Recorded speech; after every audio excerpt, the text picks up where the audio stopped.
Hey, what's going on, black people? What's going on? I hope you guys are having a good day. My name is Dr. Boyce Watkins, and welcome to drboycetv.com, the home for intelligent black people. Today, we're going to have just a nice, fun, well-rounded conversation where I'm going to talk about three things that were on my mind today. All of them actually are heavily economically related, and one of them is the high rate of inflation that has taken over the economy, what inflation means for your investments, and how that's going to affect you. Number two is the wealth effect of rappers that go to prison and get caught in tough situations in terms of the law and how that impacts your wealth. And then the third one is the economics of dying alone. There's actually economic theory around some of this dying alone conversation I've seen that people have had related to Vivica Fox. Kevin Samuels used to talk about that. Vivica Fox said some nasty things about Kevin Samuels. So we're going to have a nice, fun economic conversation. So get comfortable, buckle up, seatbelt. We're going to get started on drboycetv.com right now.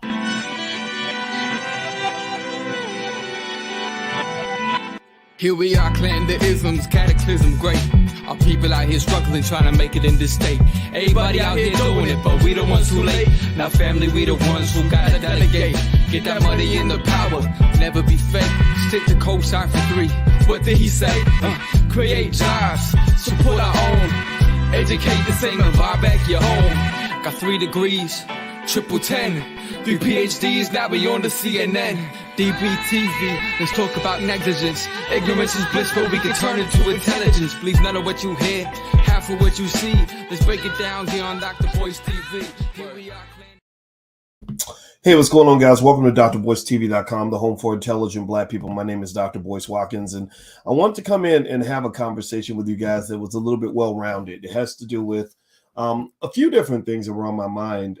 3 things that seem to be unrelated, but they're actually all connected to economic theory. You guys know my PhD's in finance, and so you'll be surprised at how many things that happen in the black community are related to economics. What I'm going to do is we're going to sort of go around the world. It's kind of a stream of consciousness. I hope you'll allow me to do this because sometimes people who don't think it through are going to think that I'm just roaming to different topics, when in reality, it always comes back to you. And actually, 9 times out of 10, the conversations I have come back to economics at almost in every turn. So first of all, I want to say hello to everybody.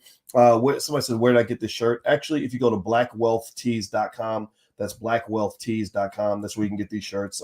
This one is Black Gentrification. When we pool our money, buy the whole damn block and make it into whatever we want. I'm a big fan of that. I suggest that we do that as a community. We need a Powernomics plan. And if you like Powernomics, actually, the Dr. Boyce Book Club is free to the community. We meet every Wednesday night at 8:30 p.m. Eastern. You can join. Just go to boycewatkins.com, look for the book club. Or if you're on Instagram, just hit the link in the bio and you can join us for the book club tonight. We're going to meet tonight at 8:30. That's why I'm not going to take too long, because I got to get ready for the book club meeting and go through Powernomics. So anyway, here's what I wanted to kind of break down for you guys to kind of give you some things that are going on. First of all, number one, how many of you have heard anything about Young Thug and Young Thug the rapper, and the fact that he and a rapper named Gunna are facing some RICO charges right now? They're going through a real tough time with some federal prosecutors in Atlanta. It's going to be kind of messy. I do not wish ill on these guys at all. You guys know I've had my frustrations with certain strands of hip hop in terms of how the white man kind of wiggled it out and made it into something that it wasn't supposed to be. I think that trauma, I think that you have to question the idea that so many of our young men and young women have been traumatized. They've been extremely, extremely traumatized. We've gotten to the point where we really think that trauma is the same as being black. Like, did anybody else notice that? Give me a yes in the chat if you notice this, where people think that literally if you haven't been through complete hell as a child, that you ain't black. If you had a daddy in the house, you ain't black. If you had enough food to eat, you ain't black. If you didn't have 5 or 6 friends die before you turned 18, you ain't black. If you ain't been through trauma in the hood and been chased down and shot at, and it's crazy. It's absolutely crazy to me that we've now got to the point. And this is, and again, I'm telling you, I'm sorry, you guys might get mad at me for it. I give zero crap shits about that. Joe Biden. I look at Joe Biden and I see the origins of all this. See, some of y'all, you're young, you don't remember this, but you don't remember when the CIA was dumping billions of dollars of crack cocaine into your community. You had such strong families before the 1970s. You had fathers in the house. You had protection for the children. Little girls weren't getting molested by their mama's boyfriends and stuff as much as it's happening now. Now this kind of stuff is very common. So basically they dumped all this crack cocaine in the hood. Everybody's getting hooked on the drugs, getting killed over the drugs, going to prison for the drugs. and the families are falling apart. Mothers are getting hooked on crack and abandoning their babies. Nobody had ever seen this before. And then after that, Joe Biden comes along and says, "Oh, well, I'm going to save the black community from their drug problem." But you brought the cocaine into the hood. You did that. You did that, right? But they're presented. It's like the roach exterminator who puts roaches in your house and then offers to clean the roaches out for you. Or it's like the grocery store that sells you donuts in the front of the grocery store and then sells you diabetes medication in the back. And they want you to eat the donuts so that you'll need the diabetes medication. That's how they operate. So then years later, you've got all these broken black families. You've got all these problems with relationships, and everything you're seeing on the internet is a byproduct of that. When you're seeing so many black women who don't have a husband, and then men yelling at them because because they're blaming them, they're making them feel like it's always your fault that you don't have a husband. It's crazy to me. So anyway, let me go back to this thing with the indictment and Young Thug and the rappers and everything else. I wish these guys well. I think that there needs to be some conversation about being smart about dealing with the feds and cops and everything else. They see rappers as easy prey. They love it when you go and commit a crime and then go rap about it on an album. Then they bring that album to court and then they give you 80 years in prison, and your children don't get to see you until they become grandparents themselves, right? Or your kids don't see you till you're 60, 70 years old. And I hate that. It makes me very sad. And also, just from a wealth protection standpoint, I encourage every black person to understand that every young black man especially needs to hear this and understand this, that when you talk about becoming successful and famous and building wealth, the number one rule of wealth, you guys know my PhD is in wealth. It's in finance. I have a real doctorate in this. I was a college professor at this. I still am, right? You got to know how to protect it. And protecting your wealth is not just about insurance policies and trust accounts and estate plan. Protecting your wealth also comes down to who you hang out with, what you do with, what you're doing with your spare time, what your money mindset is, what kind of people, you're doing business with, what kind of associates you keep, what kind of woman you marry, all these things. Just think about this. Think about how many times you've seen a celebrity go out and make, $30-40 million a year in the NBA or in Hollywood, and then marry the wrong person and lose $300-400 million because of one divorce. Like, how many of y'all seen that? Give me a yes in the chat if you're following what I'm saying. So all these aspects, all these things come down to protecting your wealth. So I heard a guy on a podcast called $1 Million Worth of Game. I really liked what he had to say. I did not know about the podcast with this guy. His name was Wallow or something like that. But I respect him. I heard him talking to some of the young artists. And I'm going to tell you this. Let me tell you this. I know a lot of guys in prison. I know a lot of guys who've gone to prison, a lot of guys who are still there. That's why I'm so committed to what I say about the way we treat our incarcerated people. And some of the wisest men in the black community and the wisest women are the people who've gone to prison. I'm not, I'm not saying everybody's perfect. I'm not saying that some people didn't need to get locked up for a little bit, but there's a type of wisdom that I really wish more people would kind of listen to, because these guys have been on the other side of that darkness. And I personally, by having several men in my family go to prison, my father, my little brother, my uncle, and all these other people, I saw the effects of this, right? And I saw that for some men, prison made them worse. For some men, it made them better. For some men, it made them weaker. For some men, it made them stronger. And there are plenty of men, for example, Tyrone Muhammad out of Chicago, where prison made them smarter and it made them stronger and made them better. And these are some men that we should pay attention to. You got brothers in the Nation of Islam. I met a brother named what was his name? He works with Brother Ben X. I won't say Winfred, Brother Winfred. Same thing. Smart guy, good guy, intelligent guy, but been through a lot of trauma. Black people should not expect that trauma is just part of the black experience. Stop that. There are people who literally run around here telling you that if you ain't been traumatized, then you ain't black. Well, no, stop that. Our children should grow up in love. Our children deserve to grow up in peace. Our children deserve to grow up in prosperity. Our children deserve to grow up in stable families. Our children deserve to grow up with abundance, not scarcity. So stop that, please. Let's let that go. So let's move on. So that was my first thought today. That, especially for any of these young artists, wealth protection also means making a choice. You can run the streets or you can become a billionaire. It's hard to do both. It's almost impossible to do both. Number two, let's go back to economics real quick. Today, you saw the inflation numbers came out. The inflation is still just a big beast. It's a big bear in terms of economic conditions. The stock market is dipping. It could continue to dip. Investor sentiment is low. I saw that crypto billionaires lost about 80% of their wealth in the last maybe 9 to 12 months. Also, things like, Dogecoin and these other really shaky investments that people were jumping into in 2020. These are things that you really can't mess around with. If you haven't learned the lesson by now, I hope that you learned the lesson. It reminds me of poker, honestly. In poker, they have a saying in poker. I'm a pretty good poker player. I love poker. It's a great game of strategy, psychology, and math. I don't like gambling, but I do like poker. And in poker, there's a saying that says that you can't bluff a donkey. And what that means is that sometimes a donkey is somebody who's stubborn and they don't understand when they should be afraid. So you throw out a big bet, and they call the bet because they just don't know. They stay in the game even when they should be out of the game. So you're trying to warn them, like, look, if you stay in the game, you're going to get your head chopped off. But they're not smart enough to even know that their head's going to get chopped off. So you just got to chop their head off for them to kind of know, like, okay, maybe next time that happens, I need to get out of the way. So the same thing is kind of true when it comes to investing. Sometimes I'm not saying that if you made that mistake that you're a donkey. I'm not saying that at all. But in the investing world, you do have the sharks and you do have the fish. And there were a lot of new fish that came into the investing world during 2020. Those fish were taken for a ride. Those fish got body slammed. Some of those fish lost a ton of money by following trends and following patterns. And so now what's occurred is that a lot of those people have lost almost everything from the investments that they were making in 2020 and 2021. What goes up will come down. What goes down does come up eventually. So now maybe this is the time for us to refocus the energy, pay attention to long-term investing. That's how people win. When you talk about the stock market, you win typically by being a consistent long-term investor. Chasing little trends or treating it like a casino typically does not work. So inflation is here. It's real. The big fear right now is stagflation. Stagflation is the double bomb. That's where you have high inflation and you have a dipped economy.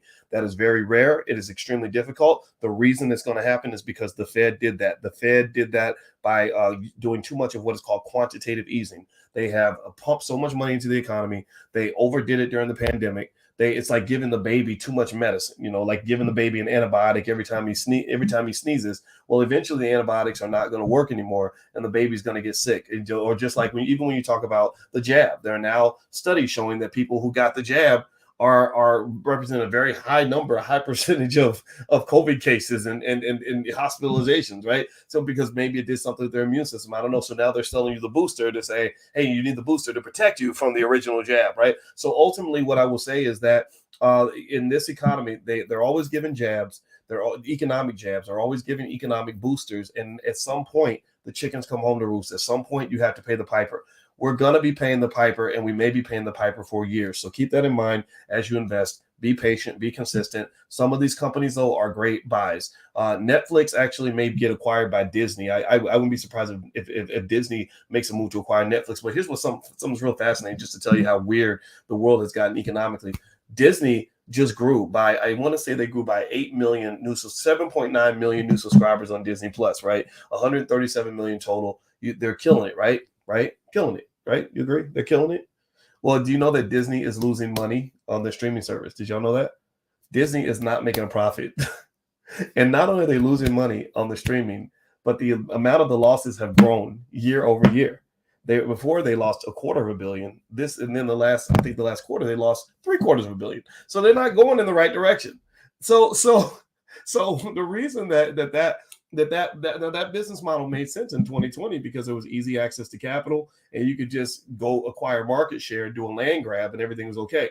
Now they've moved from that land grab stage to a stage that is more about sort of rationalizing and consolidating and thinking things through before you make a move.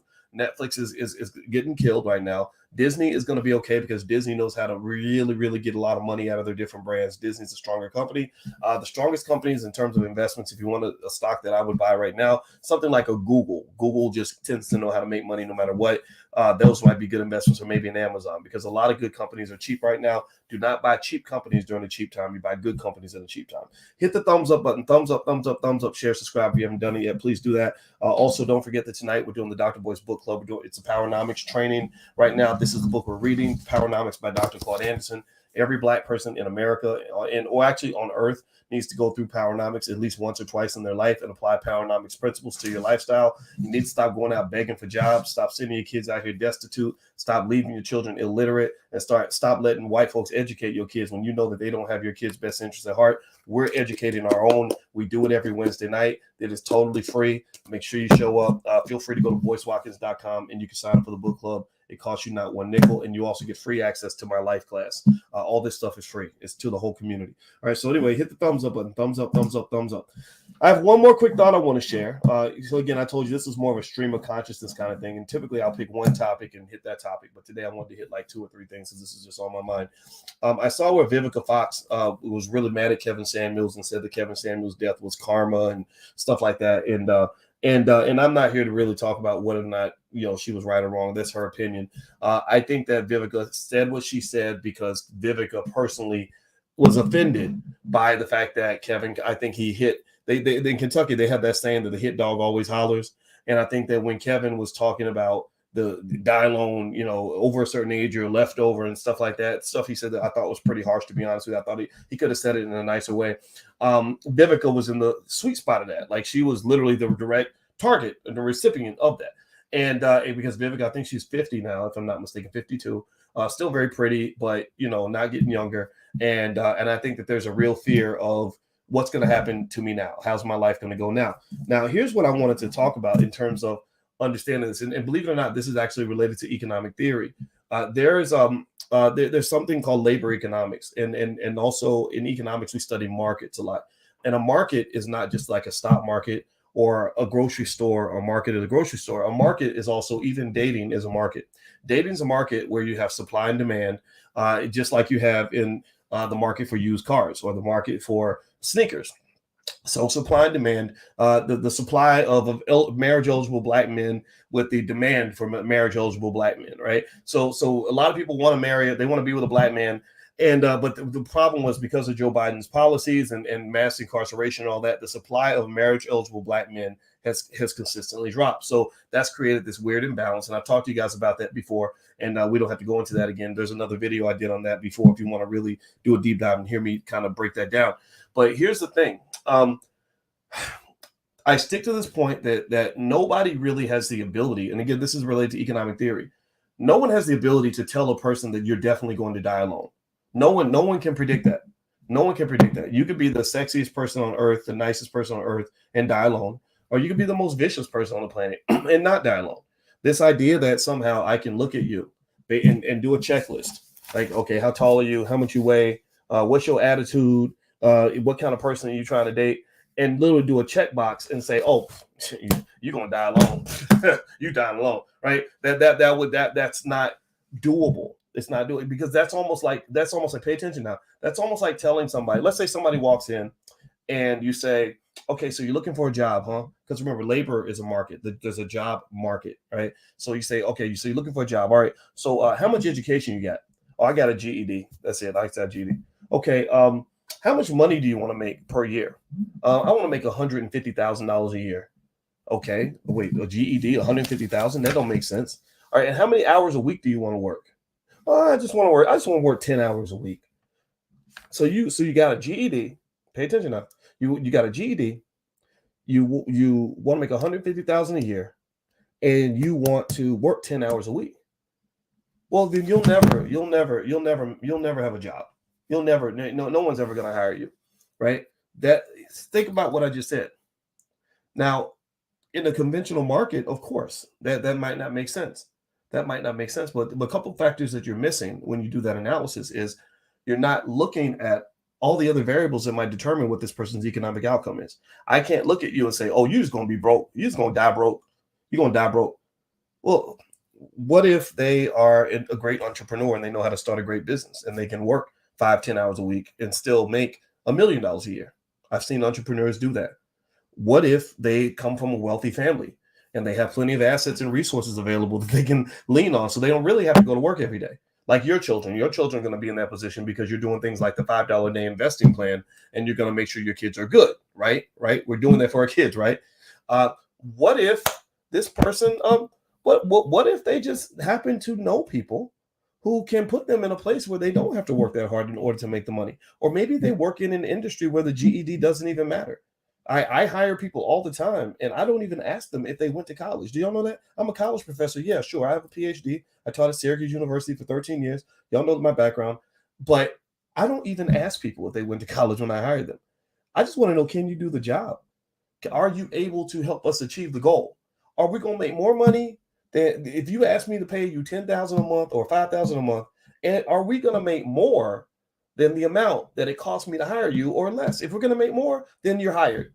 I don't care what your background is. I don't care if you got a record. I don't care if you got a degree. None of that matters. A piece of paper does not make you a good employee. So here's the deal. Here's the point. Here's what I want you to understand. Some people are going to understand this. These are what my brother 19 Keys calls high level conversations. So some people are going to get it. Some people aren't. Maybe you're not mature enough or intelligent enough to see this, and it's okay if you're not. We can either educate you or you can leave. It's up to you. Make a decision. But the point of the matter here is that that at the end of the day, when you look at markets are very complex. A dating market is very complex. So if I look at a woman based on her criteria, based on her age and her weight and her, whatever, and I say, oh, you're going to die alone.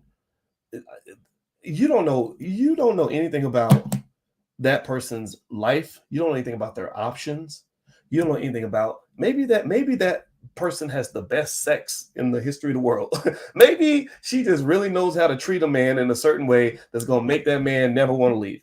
Maybe she doesn't even care. Maybe she's happy with wherever she is and is waiting for a situation that's going to make her want to even be in a relationship.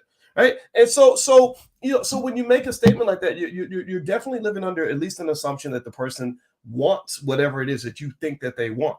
Like I've had people come up to me and say, Boyce, you'll never get hired with that attitude. White people will never hire you for a job. And I'm like, well, I don't want to work for white people. What makes you think that I got to change or that I even care that you just told me that a white man, that I'll be blackballed from certain industries for the rest of my life when I never wanted to be in those industries anyway.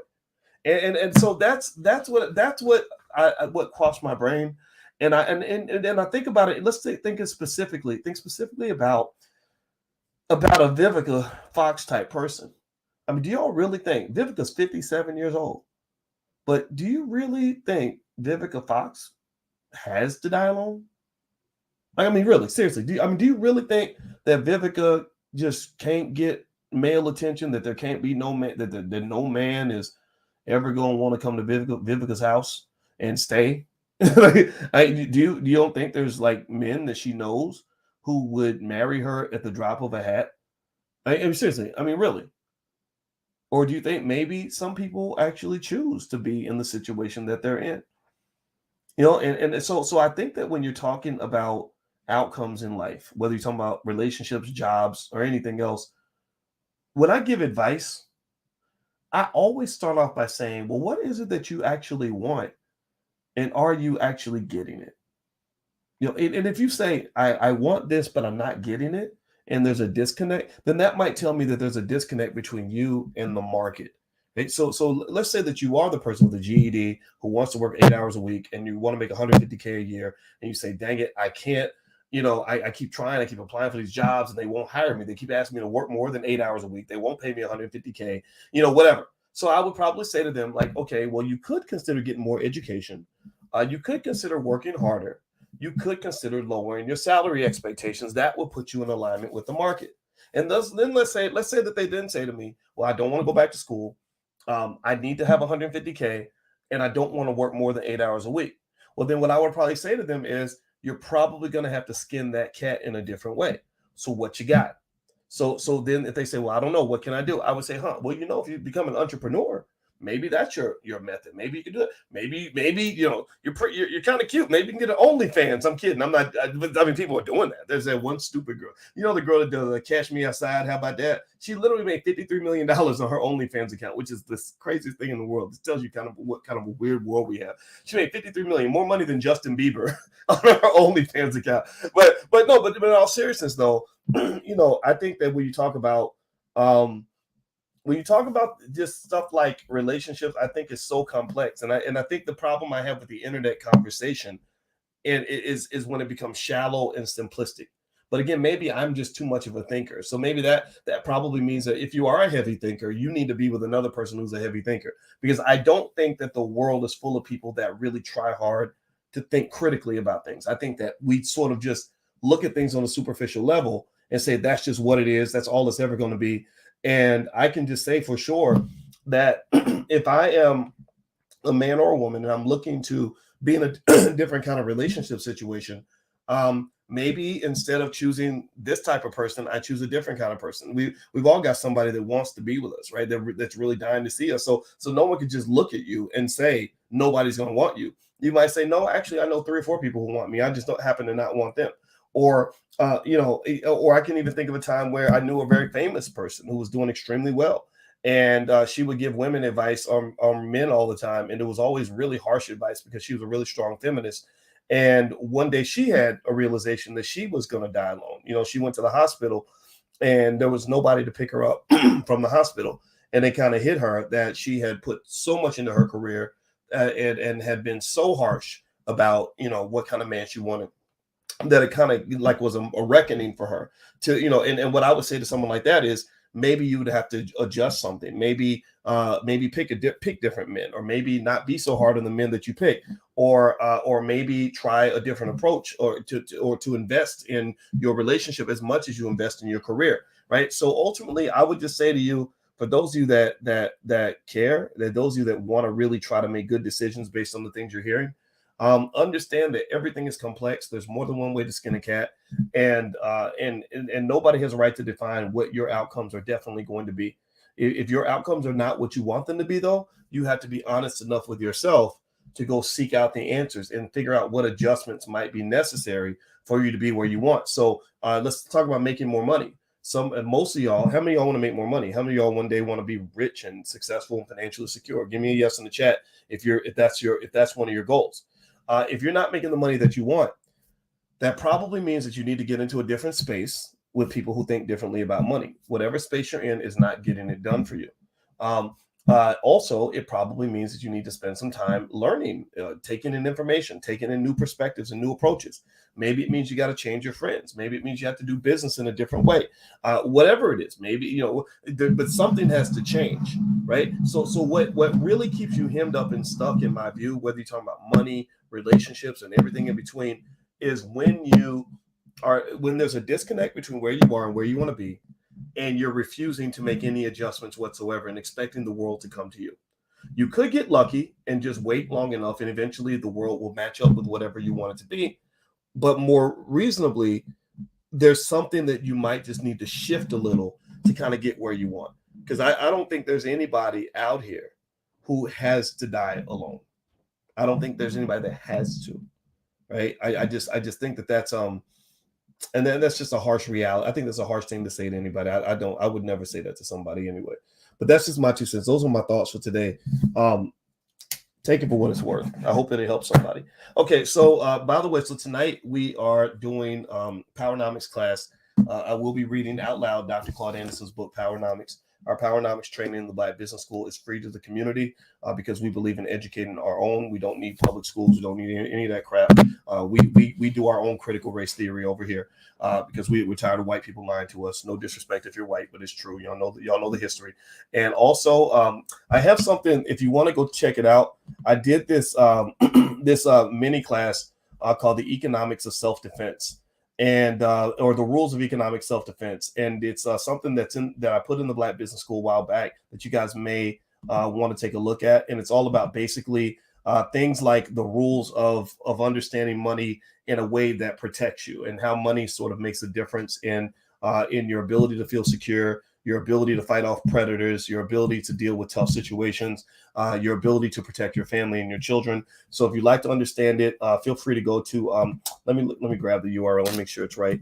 I believe it's economicsurvivalplan.com, economicsurvivalplan.com. So feel free to go to economicsurvivalplan.com and take a look, and maybe it's something that can help you and your family. So I'm out of here, guys. I hope you guys have a good day. What's up, Doc Montgomery? Hey, Doc, I want to talk soon, man, brother. I know I sent you that message, and I definitely want to catch up with you. Doc is a very smart guy. If you see him in the chat, you should follow him. He's a great expert on crypto. He's a very, very intelligent brother. And Doc, I know we don't talk much. I'll get a chance to tell you that, but I definitely believe that. So have a good day, everybody. Love you, and I'll see you soon, and I hope you have a wonderful day. Talk to you later. Peace.